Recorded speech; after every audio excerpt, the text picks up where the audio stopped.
तर तुमच्यापैकी ना खूप साऱ्या मैत्रिणी मला DM मध्ये एकच प्रश्न विचारतात, नेहा तुझं किचन इतकं नेहमी स्वच्छ आणि ऑर्गनाईज कसं ग असतं? तर चला आज मी तुम्हाला माझं सिक्रेट सांगते. हाय, मी नेहा स्वागत करते तुमचं कृष्णानी मॉम ह्या चॅनलमध्ये. तर सगळ्यात महत्वाची गोष्ट म्हणजे मी कधीच एका दिवशी ना पूर्ण किचन क्लीन करायला काढत नाही. स्वयंपाक करताना रोज 15 ते 20 मिनिटं मी काढते. त्या दिवशी एक ड्रॉवर, दुसऱ्या दिवशी एक ड्रॉवर आणि झालं. त्यामुळे ना मला क्लिनिंगसाठी असा वेगळा वेळ किंवा दिवस काढावा लागत नाही. आणि आज आपण खूप काम केले, एक्झॉस्ट झालं असंही मला वाटत नाही. आता हा ड्रॉवर बघा, इथे माझे सगळे पिठाचे डबे असतात. पीठ सांडतं, कोपऱ्यात भरतं आणि तेव्हा ते हाताने साफ करणे किंवा कपड्याने साफ करणे अवघड होऊन जातं.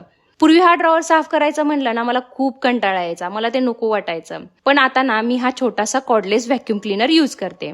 हा रिफेअरचा क्लीनजेट कॉर्डलेस व्हॅक्यूम क्लीनर आहे. हा ना कोपऱ्यातला बारीक कचरा ना सहजपणे क्लीन करतो आणि कॉर्डलेस असल्यामुळे ना वायरची अजिबात कटकट नाही. व्हॅक्यूम घेतला की 2 मिनिटातच ना काम होऊन जातं. आणि ह्यामध्ये ना ब्लोअर पण आहे. रिफेअरच्या ह्या व्हॅक्यूम क्लीनर सोबत ना खूप साऱ्या अटॅचमेंट्स पण मिळतात. त्यामुळे ना बाकी ठिकाणची क्लिनिंग सुद्धा अगदी सोपी झालेली आहे.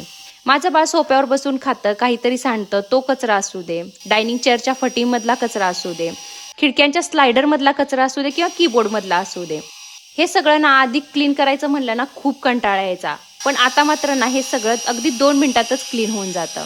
आणि म्हणूनच मला वाटतं किचन कायम स्वच्छ ठेवायचं असेल ना तर सिक्रेट हे मोठं क्लिनिंग नाही, तर रोजच थोडंसं क्लिनिंग करणं आणि काम सोपं करणारी योग्य टूल यूज करणं. तुम्हाला हा व्हॅक्यूम क्लीनर हवा असेल ना तर कॉमेंट बॉक्समध्ये लिंक टाईप करा.